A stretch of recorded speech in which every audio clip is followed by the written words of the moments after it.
नमस्कार, मैं केएस मिश्रा स्वागत करता हूं आप सभी का इग्नो फेयर पर। जी हाँ, आज हम लोग बात करने वाले हैं भारत की इकोनॉमिक पोजीशन के बारे में। भारत की जो जीडीपी ग्रोथ रेट है उसमें काफी स्लो डाउन आया है।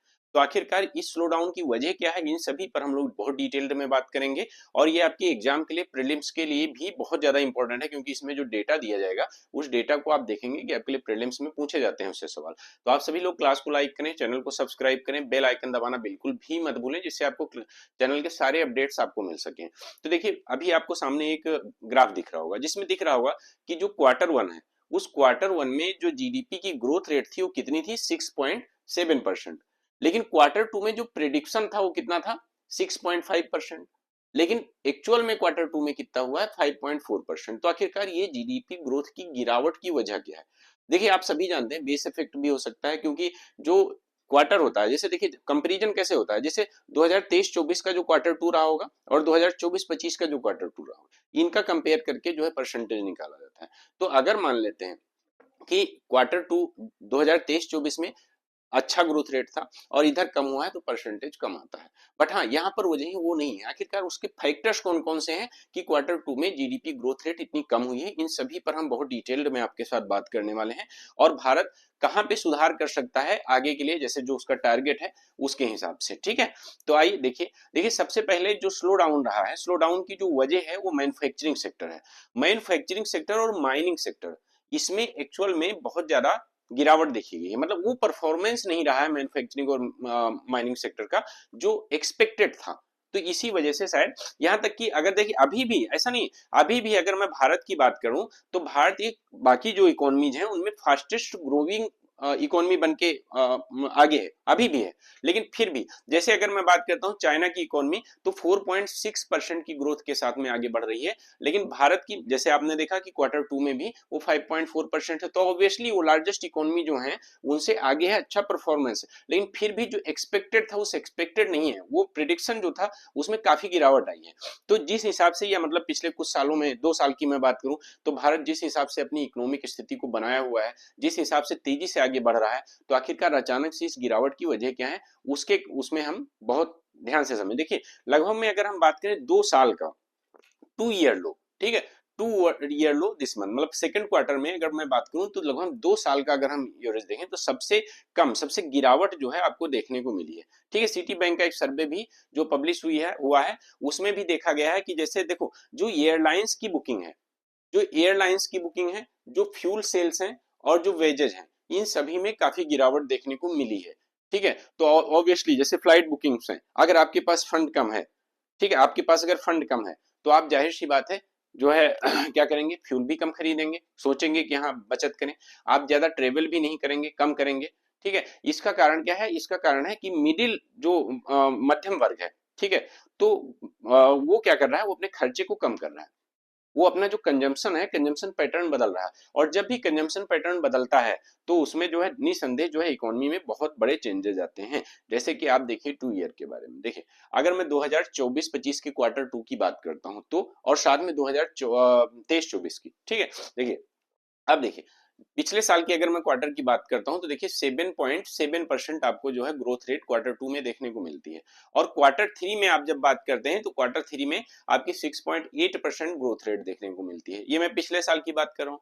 क्वार्टर टू हो गया, क्वार्टर थ्री हो गया, जब क्वार्टर फोर की बात करते हैं तो 6.3% है। लेकिन जब 2025 का क्वार्टर वन आता है, तो इसमें क्वार्टर वन में ग्रोथ रेट थोड़ा सा बढ़ती है, और ये क्या होता है, क्वार्टर थ्री के बराबर लगभग पहुंचती है, 6.8%। लेकिन जब दूसरी तरफ फिर से क्वार्टर टू आता है, तो क्वार्टर टू में आप देखिए 5.4% के आसपास में जीडीपी ग्रोथ रेट आपको देखने को मिलती है। तो आप देख रहे हैं, पिछले अगर मैं 2 साल की बात करूं, तो सबसे कम जीडीपी ग्रोथ आपको देखने को मिली है इस बार क्वार्टर टू में।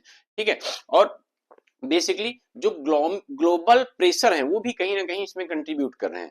क्योंकि जिस हिसाब से ग्लोबल प्रेशर चारों तरफ, जो ग्लोबल प्रेशर ही नहीं, मैं कहूंगा कि ग्लोबल जो सिचुएशन है, जो इस समय ग्लोबल सिचुएशन बहुत क्रिटिकल बनी हुई है, चारों तरफ आपको सिर्फ युद्ध देखने को मिल रहे हैं। तो ऐसी पोजीशन में और भारत के ऊपर भी कहीं ना कहीं दबाव रहता है कि आप भाई रसिया के साथ व्यापार मत करिए, आप ईरान के साथ व्यापार मत करिए, आप अफगानिस्तान के साथ व्यापार मत करिए, बहुत सारे दबाव रहते हैं भारत के ऊपर।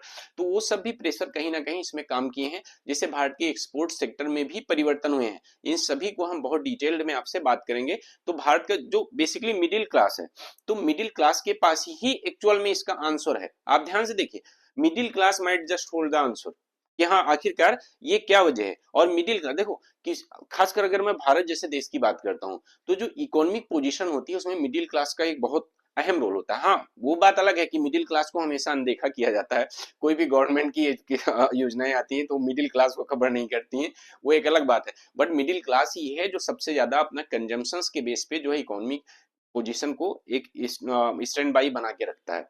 ठीक है, यह मतलब उसके ग्रोथ में सबसे ज्यादा कंट्रीब्यूट करता है, क्योंकि मिडिल क्लास जो होता है वो एक कंपटीशन के स्टेज में होता है। वो अपने से ऊपर अपर लेवल अपर इनकम वाले जो लोग होते हैं, जो फैमिली होती हैं, उनके साथ compete करके और अपने कंजम्पशन पैटर्न को चेंज करता है और ज्यादा से ज्यादा चीजें लग्जरी आइटम्स की तरफ ज्यादा ध्यान उसका भागता है। तो ऐसे में ठीक है। और साथ में इसके अलावा अगर मैं बात करता हूँ, देखो अगर मैं कुछ कंपनीज की बात करूँ जो खासकर मिडिल क्लास के लिए प्रोडक्ट्स बनाती हैं या मिडिल क्लास के लिए वर्क करती हैं, जैसे मैं बात करता हूँ रिलायंस इंडस्ट्रीज की। रिलायंस इंडस्ट्रीज की बात कर लें तो उसमें भी अगर देखें तो बहुत बड़ा परिवर्तन आपको कंजम्पशन पैटर्न में कस्टमर्स के आपको देखने को मिलेगा। ठीक है, जैसे ध्यान दीजिएगा कि अगर मैं देखूं हिंदुस्तान यूनिलीवर की, इनके भी मतलब इनका भी जो कंजम्पशन पैटर्न है उसमें चेंजेज आए हैं।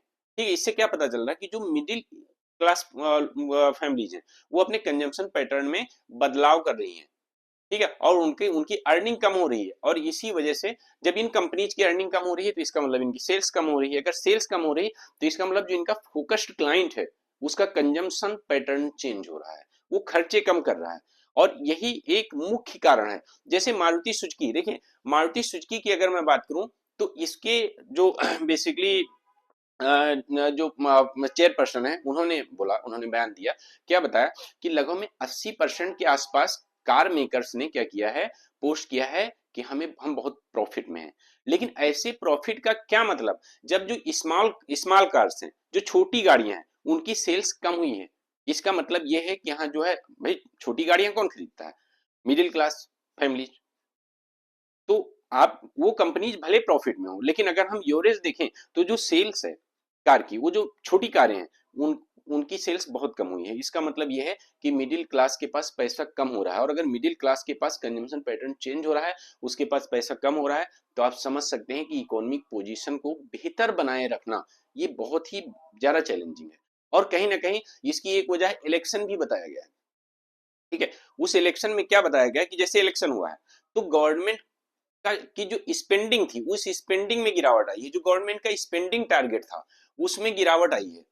ठीक है, जैसे 132 बिलियन के आसपास में जो गवर्नमेंट का जो है एक्सपेंडिचर रहा है, लेकिन उसमें से केवल 37% जो इस बार का बजट था कैपिटल एक्सपेंडिचर का बजट, उसको केवल गवर्नमेंट खर्च कर पाई। क्यों? उसका कारण है सिर्फ इलेक्शन। ठीक है, क्योंकि इलेक्शन होने की वजह से, नेशनल इलेक्शन जो इस साल हुए हैं, तो इनकी वजह से कहीं ना कहीं गवर्नमेंट ने अपने खर्चे में कमी किया है। और देखिए जब नेशनल इलेक्शंस होते हैं तो गवर्नमेंट के खर्चे भी बढ़ जाते हैं, गवर्नमेंट के पास बजट की भी शॉर्टेज होती है।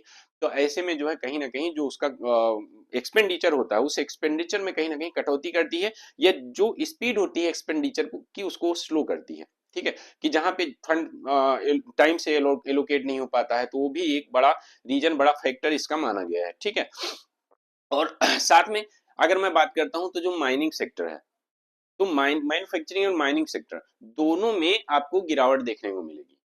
ठीक है, दोनों में आपको गिरावट देखने को मिलेगी। खैर जो मैन्युफैक्चरिंग सेक्टर है उसमें भी लगभग में 2.2% की गिरावट आपको देखने को मिल सकती है। माइनिंग सेक्टर जो है, माइनिंग सेक्टर में तो माइनस माइनस 0.1% की ग्रोथ देखी गई है।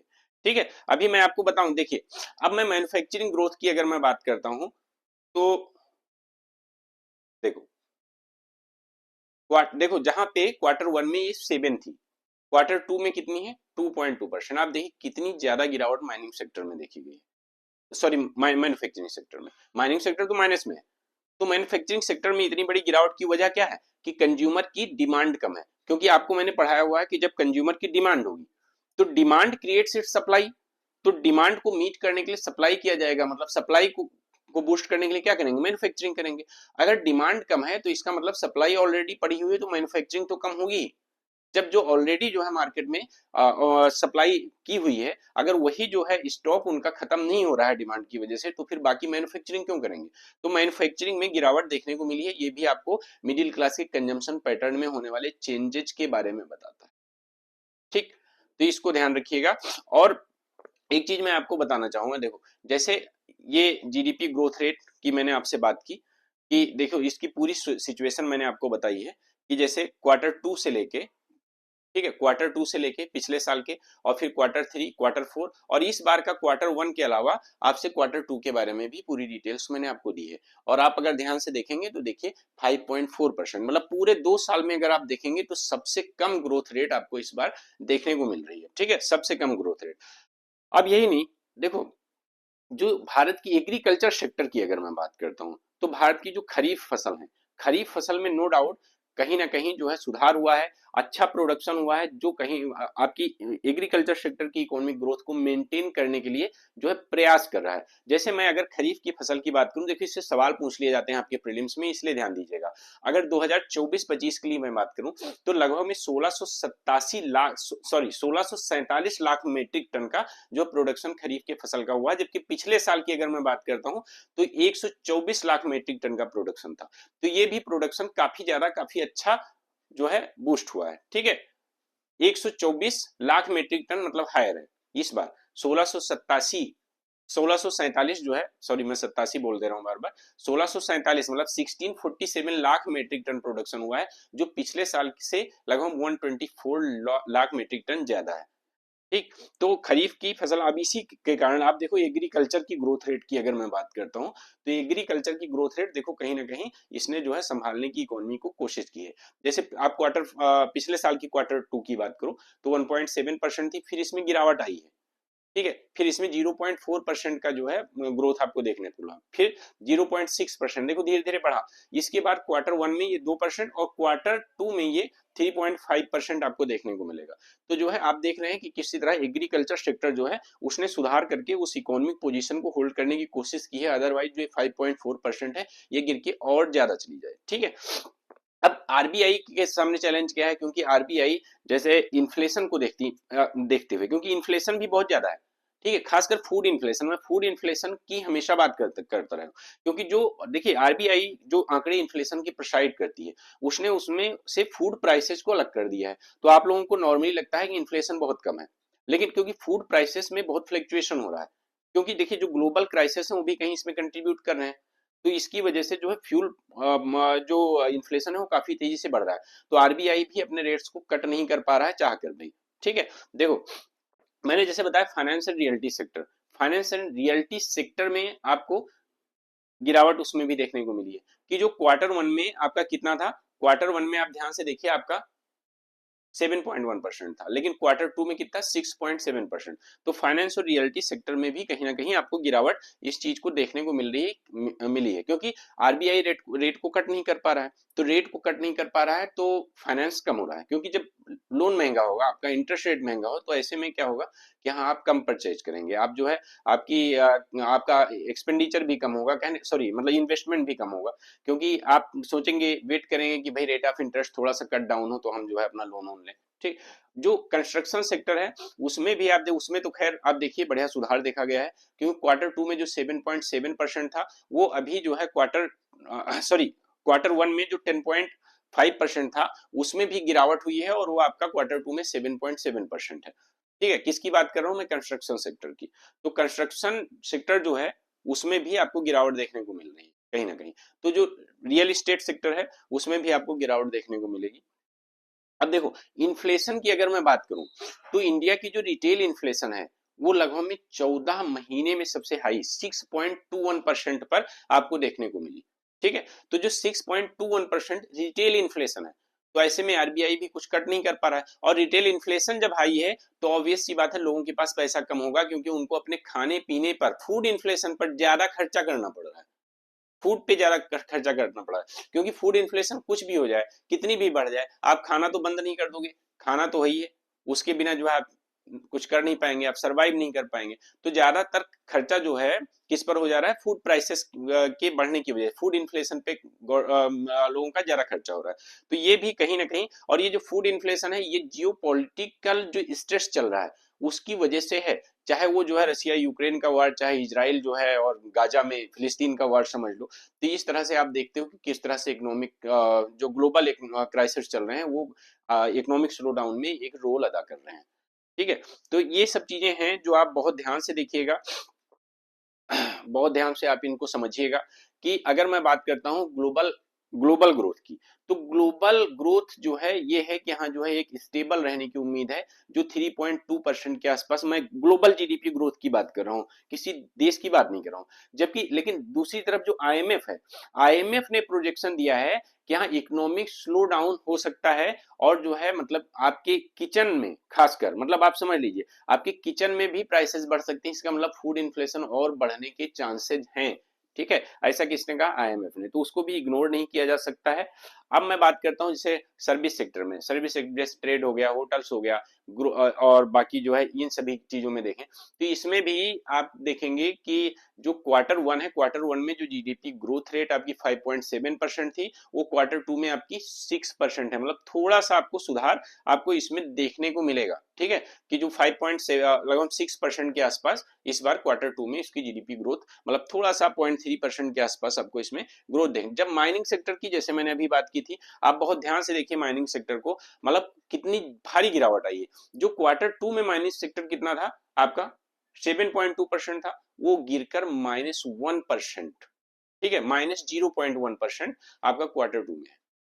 तो आप इस चीज को देखिए कि कितना भारी जो है गिरावट आपको देखने को मिल रहा है माइनिंग सेक्टर में। तो ऐसे में निसंदेह जो है इकोनॉमिक स्लो डाउन होना आम बात है। ठीक है, एक्सपोर्ट सेक्टर की भी अगर मैं बात करूं तो देखो एक्सपोर्ट सेक्टर में भी गिरावट आई है, जबकि भारत का एक्सपोर्ट सेक्टर जो है देखा जाए तो काफी बीच में पोटेंशियल रहा है, और काफी अच्छा जो है एक्सपोर्ट सेक्टर ने काम किया है। लेकिन इस बार भी अगर मैं बात करूं तो जो क्वार्टर वन में देखिए 8.7% था एक्सपोर्ट सेक्टर में ग्रोथ, वो घट के कितनी हो गई है क्वार्टर टू में, सिर्फ 2.8%। तो आप देखिए एक्सपोर्ट सेक्टर में भी भारत के काफी गिरावट आपको देखने को मिल रही है। ठीक है, ये देखिए अगर मैं एक्सपोर्ट सेक्टर की कंपेरिजन करूं आपको पिछले 2 साल में, तो आप देखिए क्वार्टर टू की अगर मैं बात करता हूं पिछले साल में, तो ये 4.3% था, फिर क्वार्टर थ्री में आपका 3.4%, फिर इसके बाद में क्वार्टर फोर में आपकी 8.1% है। लेकिन जब हम बात करते हैं क्वार्टर वन में, तब भी अच्छा अच्छा परफॉर्मेंस था क्वार्टर वन 25 का। ठीक है, यानी कि अप्रैल मई जून 2024 में, तो इसमें 8.7% था। लेकिन जुलाई अगस्त सितंबर का जो क्वार्टर था क्वार्टर टू में, उसमें देखिए कितना गिर के 2.8% हो गया है। तो कितनी भारी गिरावट आपको एक्सपोर्ट सेक्टर में देखने को मिल रही है। ठीक है, तो ये सब चीजें ध्यान रखिए। इसी के साथ क्लास अगर अच्छी लगी है तो आप सभी लोग चैनल को सब्सक्राइब करें, बेल आइकन दबाना मत भूलें, और साथ ही मेरे टेलीग्राम चैनल से भी जुड़ें जहां पर, और हाँ रात को डेली जो प्रीवियस ईयर पेपर है यूपी पीसीएस का उसका एनालिसिस चल रहा है, आप सभी लोग जरूर जुड़ें। 2023 का, 2022, 2021, 2020 का पेपर एनालिसिस हो चुका है, और 2019 का चल रहा है, तो इसलिए आप सभी लोग रात की क्लास जरूर देखें। धन्यवाद।